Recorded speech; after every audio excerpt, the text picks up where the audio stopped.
Hey guys, welcome back to my channel. My name is Noelle and today we are going to talk about the Adidas Adizero Boston.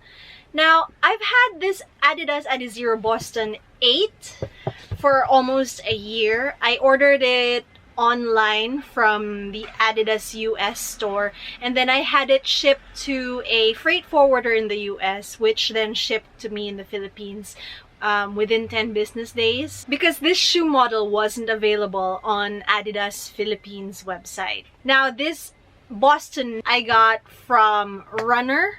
It's a local store here in the Philippines, and they've been doing some great business over Instagram and Viber. And so they put up this offer on the Boston where it was almost like 50% off, but you had to say mine and then the shoe and the size that you wanted, and then they would get in touch with you over private message, then kick you over to the Viber of the store, the particular store which had the stock, and then once you'd paid, they would send it to you via next day delivery using a courier service. Now, you might wonder, why do I have two shoes just one iteration apart when the 8s aren't even that worn out? Well, I gotta tell you that I really love the Boston, the platform of the shoe.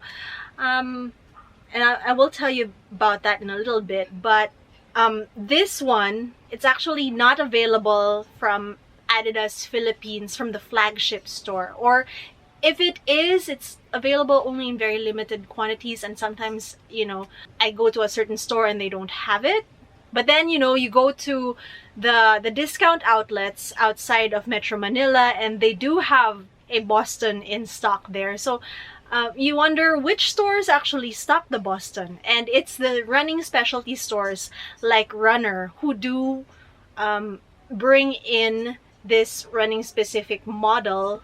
Yeah, I'm not sure if I explained that correctly, but yeah, so you can find the Boston here locally. But last year, when I was looking for the Boston, I couldn't find them, so I had to get them from the US. Okay, so why do I like the Boston so much? Well, in case it's not really clear to you, I usually gravitate to shoes which don't really have a very high stack. I like a shoe that I can actually feel the ground beneath me. I'm not saying that you want to feel every bit of gravel or asphalt, but you do want to feel like there's some feedback on the foot, where you're not just feeling foam entirely. And for me, that helps me maintain proper running form because I don't overstride. I tend to step a little bit more carefully when I actually can feel the ground beneath my feet, because I try not to hit it too hard. I gambled on the Boston 8s last year because I've mentioned before that I have this favorite shoe and it's been phased out, and I've been looking for a similar feel ever since. And I gambled on the Boston. The Boston 8 was on sale at the time that I bought it, so I got a pretty good deal. And I've been running in it for on and off for almost a year. I've taken it with me on several trips overseas, which tells you that I really find it very comfortable to run in. Now, the Boston, according to my research, it's actually meant as a training flat for elites. It could be a racing flat, but most elites prefer to use even thinner soled shoes. Like, I think the Adios is their racing shoe. So it's basically a training flat for elite marathoners. But translating that to recreational runners like myself, the Boston actually is, well, it has enough cushioning to take you for 10K races up to half marathons. But if you tend to run marathons longer than 4 hours, then this probably doesn't have enough cushioning for you. You're really going to feel it the next day. You're going to feel sore and beaten up. But in my case, since I'm not doing marathons, I'm running short distances, but I love still feeling that lightness of foot which the Boston gives me.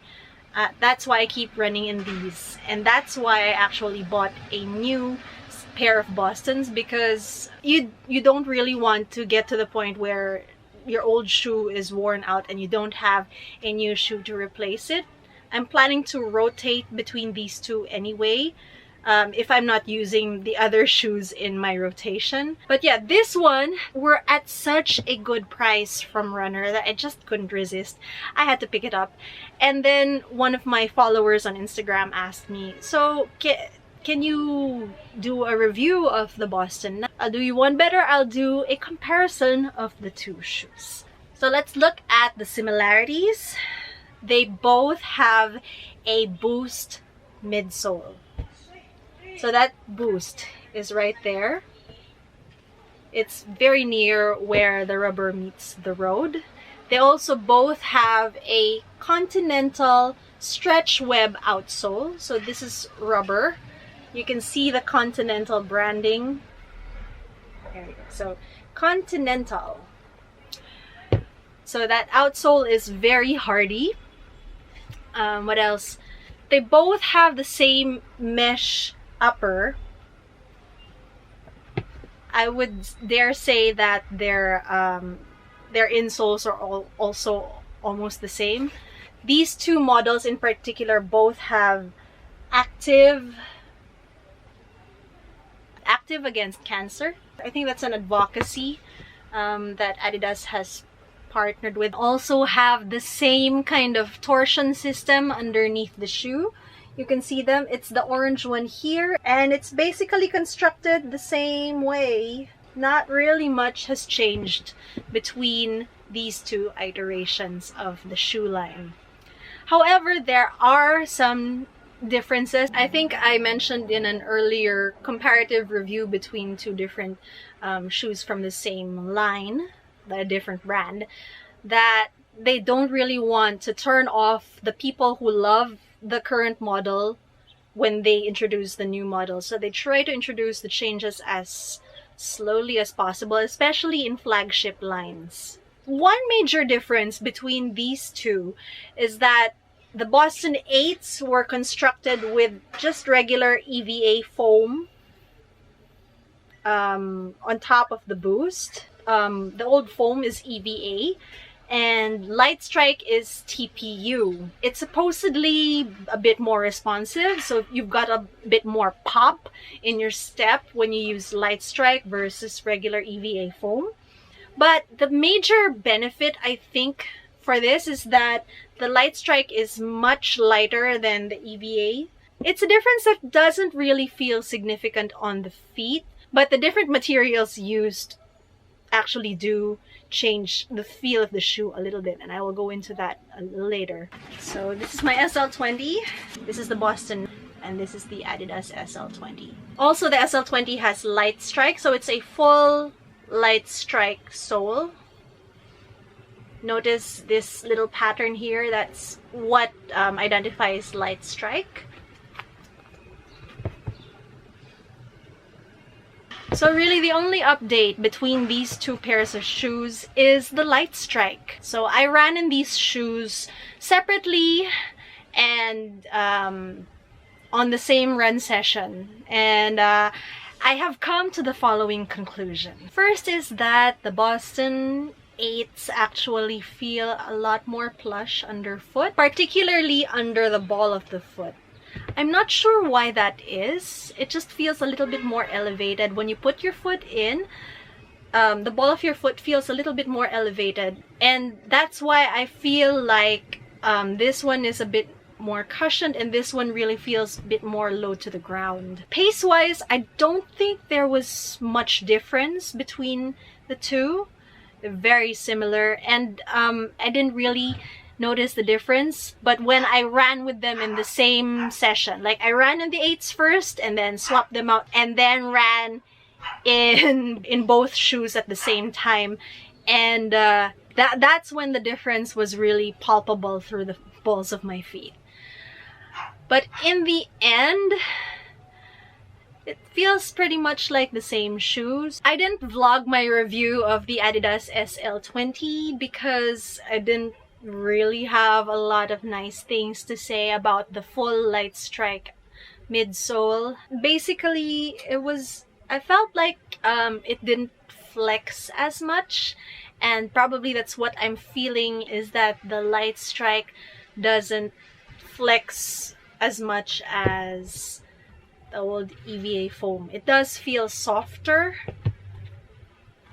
versus this one, which feels a little bit more resistant to flexing. But yeah, the Boosts provides a nice complement to the Lightstrike versus a full Lightstrike midsole, which I just didn't really cotton onto.